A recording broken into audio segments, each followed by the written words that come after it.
تو وہ اس کا گن مین اور ڈرائیور ڈرائیو کر رہا تھا، آ رہے تھے یہ بہت عرصے سے، کیونکہ میں نے اس ڈرائیور کو اور اس گن مین کو بھی انٹرویو کیا تھا. میرا ایک یار دوست اب تو بوڑھا ہے، ریٹائرڈ، کریم بریالی، اور میرا ایک اسٹوڈنٹ صدیق مندوخیل، دونوں ڈپٹی کمشنر رہے زیارت. تو میں زیارت بڑی پیاری جگہ گرمیوں میں جاتا تھا. اور ایک بات بتاؤں، یہ عام بندے کو نہیں پتا، وہ ڈپٹی کمشنر بیچارہ اب پتہ نہیں زندہ ہے نہیں، وہ بھی اتبار میں آ گیا.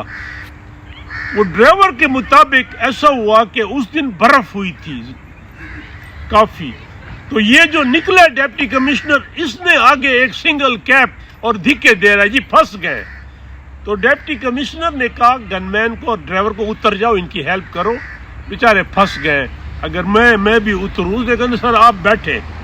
وہ جو اترے، اب بدبختی یہ تھی، ایک وہ کلیشنکوف اس گن مین نے پیچھے رکھ دی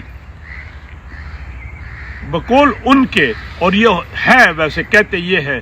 تو انہوں نے باقی پر لوگ تو پورا انہیں اسٹریٹجی بنائی تھی، کیونکہ ملا راکٹی تو ظاہر ہے افغانستان سوویت کے خلاف اسٹنجر لڑا، اور بڑا کہتے ہیں بڑا کوئی کمانڈو ٹائپ تھا یہ. کیونکہ ایک پاکستانی جرنلسٹ مجھے ملی، تو اس نے اس کو انٹرویو کیا تھا، وہ ایک ٹیم کے ساتھ گئی تھی. اور یہ کافی بعد کی بات ہے، 9/11 سے بعد میں بات ہے، جب یہ پارلیمنٹ کا، یہ مجلس کا ممبر بھی تھا. اور تو پھر اس نے اتار لیا، اس کو کہتے پیچھے تینوں لیٹ جاؤ بقول اس کے. اور وہ اسی کی گاڑی میں، ظاہر ہے پیٹرول فل تھا، نئی ٹویٹا وائٹ کلر گاڑی تھی. اس نے جو وہاں سے شوٹ مارا ہے نا، جب ان کو پتہ چلا وہ افغانستان کراس کر چکے تھے، یہ ریکارڈ پہ ہے. پھر بہت عرصے بعد ظاہر ہے کچھ رینسم ہوا ہوگا، مجھے تو نہیں پتا، لیکن میرا ایک اسٹوڈنٹ، اب یہ بات، میرا ایک فزکس کا اسٹوڈنٹ تھا جو 20 سال گیا تھا، اور ڈی ایس پی تھا، بعد میں وہ ایکٹنگ ڈی آئی جی تھا، تو کوئٹہ کے بلاسٹ میں مارا گیا.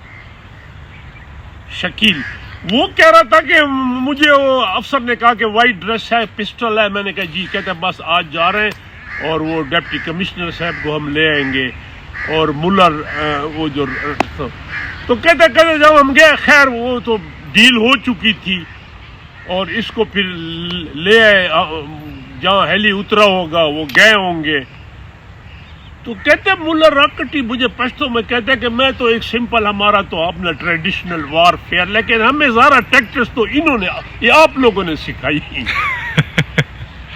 کیونکہ وہ اسٹنجر اور یہ سارا جو ڈرامہ ہوا ہے، اور یہ افغانستان کا جو جہاد تھا نا، جو 8-10 سال چلا، 79 سے 88 تک، تو افغان ویسے بھی وار فیئر ٹرائبل ان کو اور سکھا دیا.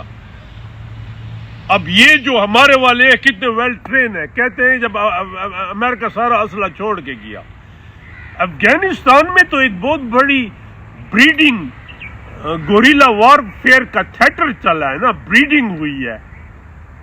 اب وہ امن میں، وہ کہاں رہ سکتے ہیں امن میں؟ تو آپ نے ملا راکٹی کا پوچھا، ملا راکٹی سلمان خیل تھا، اور رسول سیاف کا یہ فالوور تھا، کیونکہ یہ جو ڈپٹی کمشنر کو اس میں ملا اس کی بڑی مانتا تھا، رسول سیاف کی. اور ایک بات اور بھی بتاؤں، وہ جو ڈرائیور تھا، انہوں نے اس کو کہا کہ آپ اتر جائے، وہ دونوں، اس نے کہا سر ہمیں گولی مارے، ہم صاحب کو ایسے نہیں چھوڑ سکتے، جو ہوا اب تو آپ نے ٹیک اوور کر لیا. اس نے کہا جی مجھے آپ شوٹ کریں گے. وہ سامنے ڈرائیور کھڑا ہو گیا، اور لے بھی وہ بیچارے بھی ساتھ رہے ہیں، یہ جو قید میرا وہ ساتھ رہے. وہ کہتے ہیں کنٹینر ٹائپ تھا. ذرا ایک دن میں نے ان کو انٹرویو کیا تھا، اور کبھی میں نے اس کو مینشن نہیں کیا، میں نے اپنی کتاب میں مینشن کیا ہے جو میں نے بلوچستان پہ لکھی، بلوچستان ہوپ اینڈ ڈسپیئر، اس کے 2 ایڈیشن آئے ہیں. تو شیرو بات کہاں سے کہاں شروع ہو جاتی ہے. جی. خلیل جبران کہتے کوئل گھونسلہ نہیں بناتی یہ سوچ کے کہ کل میرے بچوں کو کوئی نہ پکڑ لے. Cuckoo does not build nest lest its chicks bear the wrath of slavery. خلیل جبران تو بہت بڑا رائٹر ہے نا.